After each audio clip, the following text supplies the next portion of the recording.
Winter meetings have begun, and Erik Neander will be busy in multiple fronts.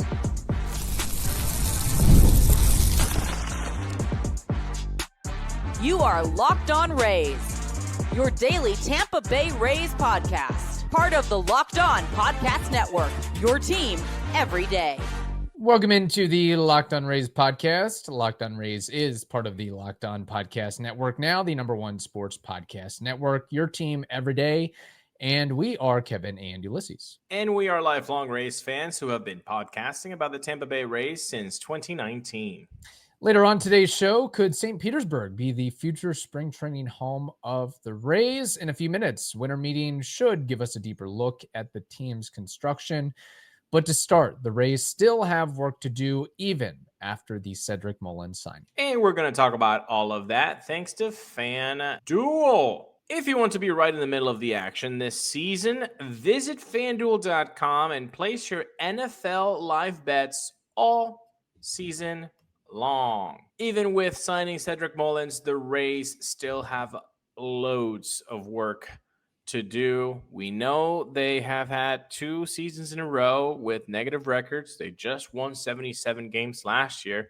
Heading into these MLB Winter Meetings, we have a quote from Erik Neander saying that the team is open to improving ourselves any way we can, wherever we can. But their top priority this offseason has been addressing the lack of power from the outfield. Yeah, and hopefully that has been addressed and will be situated in 2026 thanks to Jake Fraley and Cedric Mullins and a bounce back from Josh Lowe. But that's not all. Adding Jake Fraley, Cedric Mullins, and a couple relievers that you probably haven't heard of isn't enough to go from 77 wins to, 88 or 90 wins. There's a lot more effort that has to be made to shore up the rest of the roster, like starting rotation depth, middle infield depth, catching help in depth, and just overall making sure your ball club is in a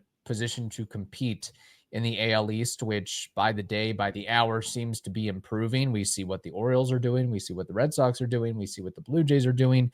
The Yankees will probably continue to be the Yankees. So the Rays have to find a way to compete some way, somehow, without the budget capability of those other teams. And right now, the payroll stands at like $84.5 million. So I'm not sure how much more wiggle room there is to add another guy with the contract of Cedric Mullins or Yandy Diaz or Brandon Lau. So that means that the Rays are going to have to get very creative, and that's where Erik Neander at the winter meetings will be tasked with doing that. And these are meetings where maybe not a lot of deals happen, but a lot of open communication about possible future deals occur. So maybe that's what we're going to see again this year from Erik Neander, is just kind of opening those opportunities for trading candidates, because you're right.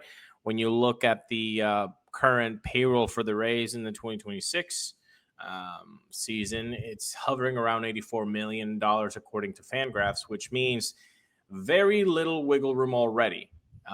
And although surprising to some, when you look at the names and the numbers associated with them, you kind of scratch your head of like, wow, how did it get to be 84 so quick?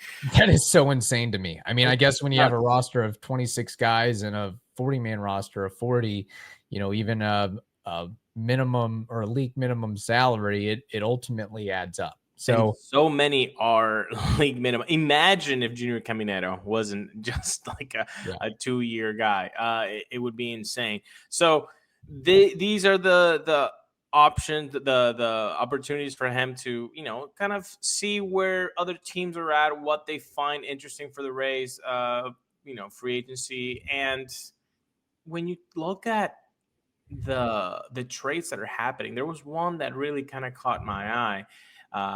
Catcher prospect Harry Ford was now just sent to the Nationals for, I believe, a reliever. I forget his name. Maybe you can check on that real quick for me. But just a guy that had a lot of, name recognition as a catching prospect, and then a couple years later is being traded to the Nationals, a non-competitive team for the 2026 season, and it just makes you scratch your head of like, well, wouldn't the Rays have been able to, open that door or pick up that phone? But ultimately, like we know, you might have a better quote unquote prospect to give a team, but it's rather, does that team want that prospect? Does it fit their plan? Does it fit what they're looking for? Maybe they really like something on that other guy that you're thinking, why would they pick him? But they like something, and that's more important to them.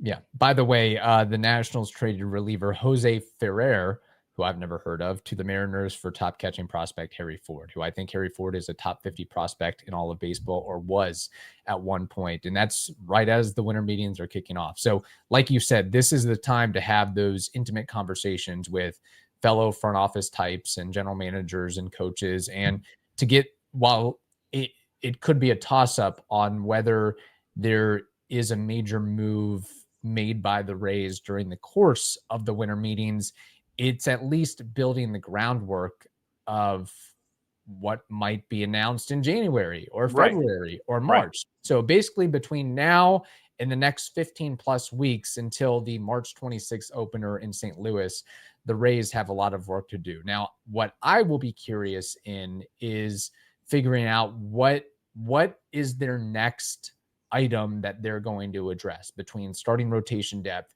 middle infield depth, catching help. So you can tell that outfield was the key priority seemingly, or the lowest hanging fruit, because they went out and attacked that immediately, from going from Jake Fraley to Cedric Mullins. Now, what is their next step? What's next on their agenda list that they're going to tackle? And there will be plenty of upcoming quotes from the Rays front office during this winter meetings that will be telling. NFL Sundays move fast, one big play, and suddenly everything feels different. That's what makes live betting with FanDuel so exciting. You're not just watching the game, you're reacting to it in real time. With FanDuel, you can place bets as the action unfolds. Every drive, every momentum swing, every highlight moment.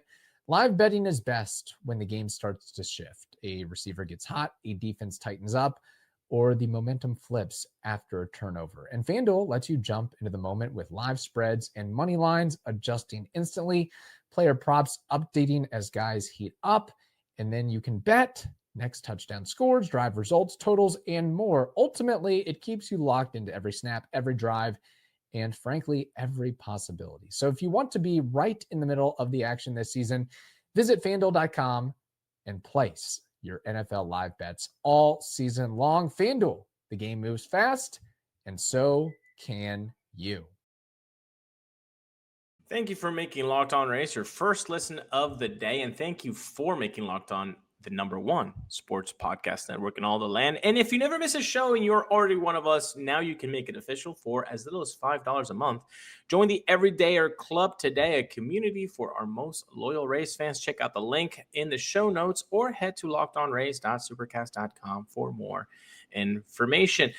Winter meetings should give us a clearer focus on the team's construction. As we were alluding to in the first segment, there are many things that need to still be tackled by the Rays front office. And with the baseball winter meeting starting in Orlando on Sunday, there will be multiple opportunities where Erik Neander and company will be in front of a microphone. And Erik is bound to provide his usual, how can I say this in a PC way?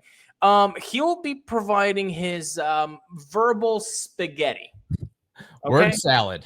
That will include the eventual meatball here and there. And us, as Rays fans, we need to find these meatballs, dissect them, and try to understand the path for opening day. For example, a little verbal spaghetti here from Erik Neander on the weekend's edition of Mark Topkin's article.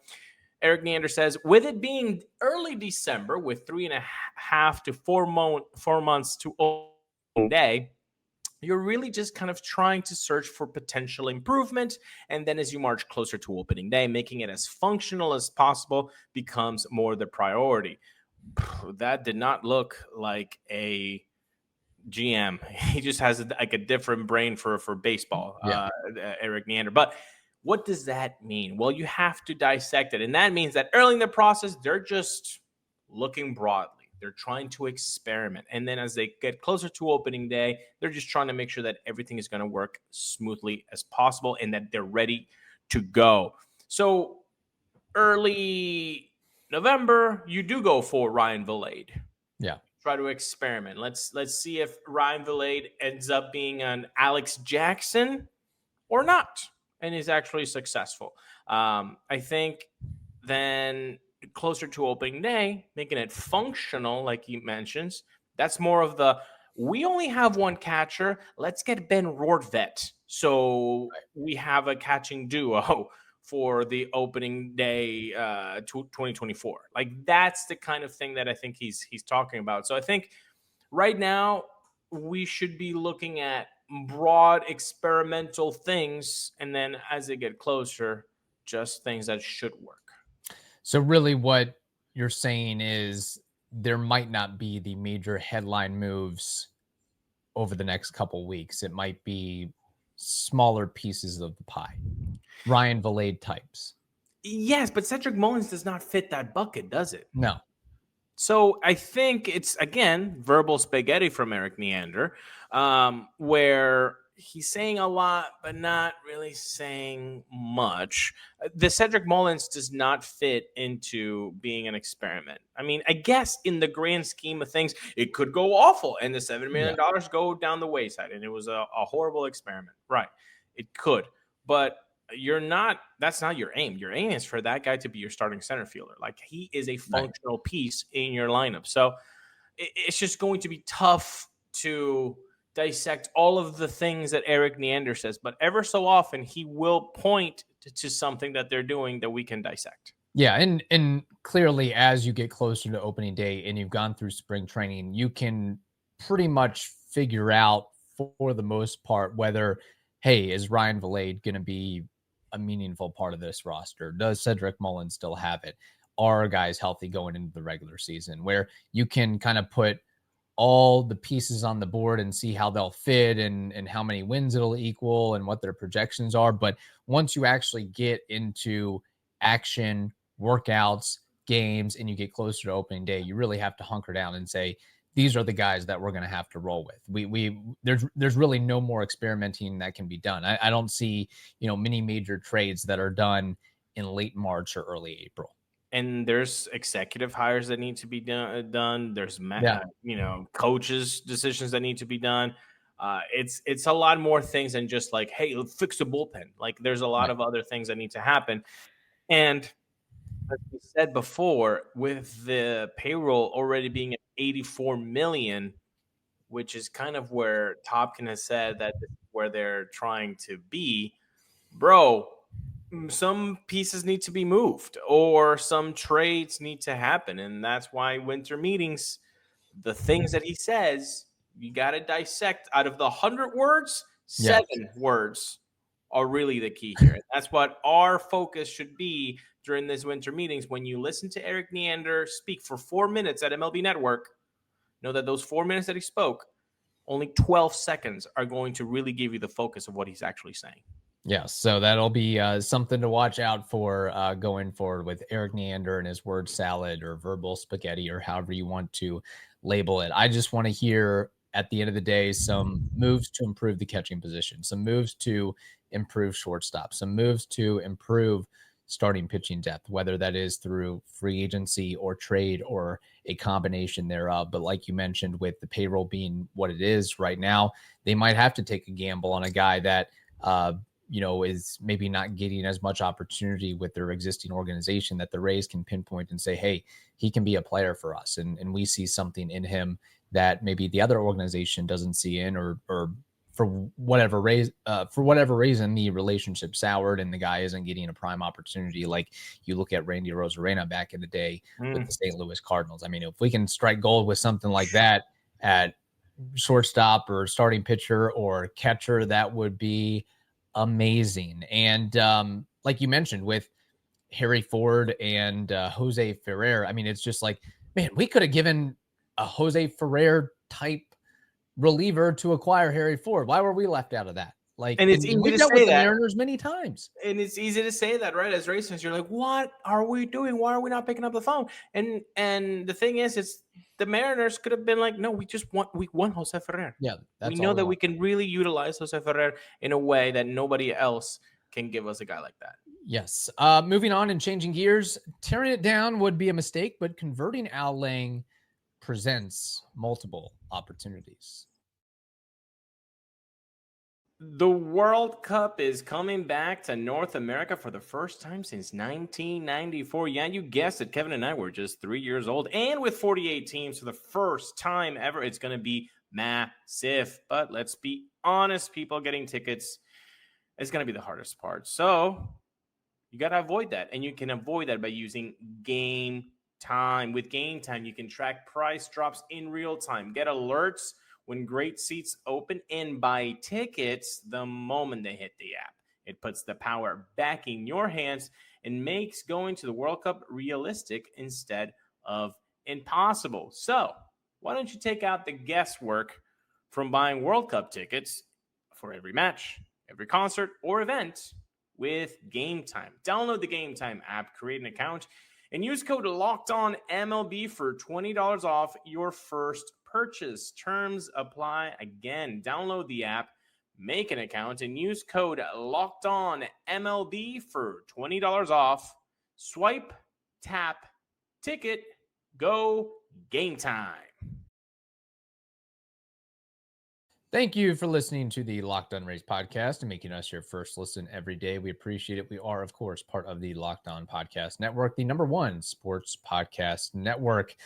Al Lang Stadium should be converted to a spring training ballpark. The reason we say that is there are rumblings and news articles out there that the city of St. Petersburg and officials there have ideas for Al Lang Stadium, including possible spring training there. I guess there was, look, I'll be honest, I haven't paid that much attention to the maneuvering of Al Lang Stadium and what's going to happen, but my understanding is there was a proposal to demolish Al Lang Stadium as part of a plan to develop a portion of the city's waterfront.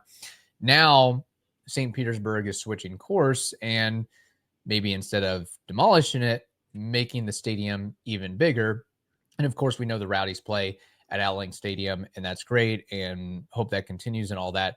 But in this article are nuggets about the Rays and St. Petersburg maybe working out a deal to have spring training at Al Lang Stadium, which to me, I think would be great because inevitably we know that the Rays are most likely going to go to Hillsborough County, the city of Tampa, for their new ballpark. Yes, fingers crossed for the vast majority of folks.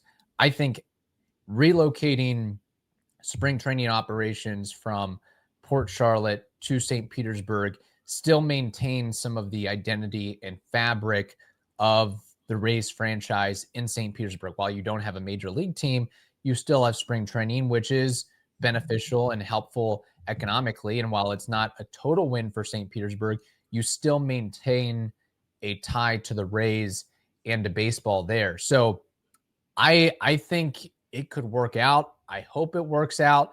It is worth noting that the Rays agreement with Port Charlotte and Charlotte Sports Park is through 2031. But I think it would be kind of neat to see, okay, you have a brand new stadium open up in Tampa and then a refurbished spring training venue in St. Petersburg. So you really are connecting the Bay on all fronts. That's the thing. Tampa Bay Rays would now be like, okay, we play in St. Pete for spring training, and then we have the regular season in Tampa. Like that I think that would bring a little bit more cohesiveness to what the franchise should be. obviously people in Port Charlotte are going to be upset, and Right. people in St. Pete are going to be upset if this happens. It's not the same having spring training than regular season games, and it's better to have spring training than nothing at all, as Port Charlotte would It's be better now. than nothing. Exactly. Yeah.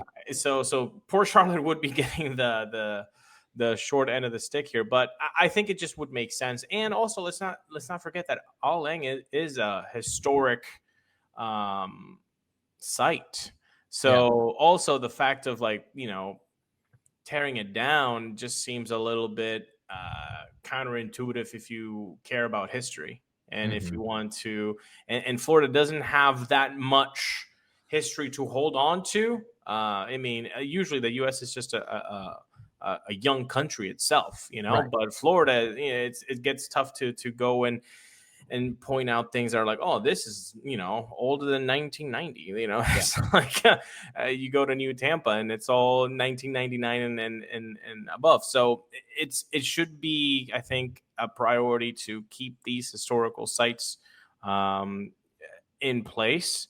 A lot of baseball history from All Lang there as well. So I think it'd be great if you're able to capitalize on that. And let's not forget that the Rays did play in St. Pete for spring training before the Port Charlotte site opened up from 98 to 2008. So I think it'll be a nice return to playing in St. Pete for spring training. Yeah. And I know that, look, it's not the same as having a new major league stadium in your city, but it's better than nothing. And I'll tell you, it seems like having spring training in your community is a boon financially, because you see all the money that is being invested for building up and improving the ballpark in Dunedin and the ballpark in Clearwater. And with the talk of, we know Hillsborough County Commissioner Ken Hagan basically saying, hey, we love having Yankees spring training in Tampa. We do not want to do anything to jeopardize that. So it must have some meaning and importance if there are continuing ongoing investments. And the other thing too is I guess it is a little bit different because most Rays fans are native to the community, but maybe you have a few more Rays fans from the Tampa side or from other areas of the state that'll drive to St. Petersburg and shop at the restaurants and, I don't know, stay at a hotel, make a weekend of it. Hey, we're going to go to the beach and we're going to catch a spring training game or two. Sure, there might be some Rays out, but I'm also looking at it as like, okay, what about the Yankee fans that might want to be at the beach and be like, oh, okay, well, we can just watch them in St. Pete, or the Philly fans or the Blue Jays fans too. Like, okay, we can see them here and here. Like, I think it's just like an avalanche, a snowball effect that can happen. No, look. Ultimately, I think this would be best case scenario. You have spring training in St. Pete in that beautiful historical site. You improve it somehow to make it a little bit more friendly for people that are going to be visiting. And then you have your stadium in Tampa. I think that would be best case scenario for most Rays fans, but obviously there will be some detractors that'll be hurt from this as well. There always are, for sure, as we know. And maybe down the line, I know the Rays have their complex team that trains and plays out of the Charlotte facility, but maybe you can have it. Maybe you can find a way to have a single A ball club that ultimately sets up shop in St. Petersburg, so they get a little bit more baseball action. And we know how everybody loves the prospects. You can watch the Rays prospects in St. Petersburg making their way up. So it's something to think about and consider. And and I honestly, Kevin, that's the best part about it. If you're able to not only have spring training, but then make it like a complex or single A, low A, high A, even that'd be awesome. In St. Pete, that would be great, because like now you have a connection of like, you see the pipeline. You're able to see the pipeline, yes, and it's very difficult for Rays fans to do that right now. Making it a little bit easier to be even more connected to the team. That's just a W. Yeah, and the Rays there's already been many conversation about moving or leaving the Charlotte Sports Park. This is not coming out of the blue. I mean, if we remember that there was talk of building a spring training facility in Pasco County that ultimately didn't come to fruition. So I don't think the Rays are in Port Charlotte for the long haul, which might present an opportunity for St. Petersburg there. And I'm sure there'll be more news on that front in the coming months and years as well. All right. Thank you for listening to the Locked On Rays podcast. We appreciate it. And we do want to remind you to be one of the first to join the Everydayer Club to get your favorite show ad-free and exclusive access to the members only Discord channel. Look for that information in the show notes of this podcast.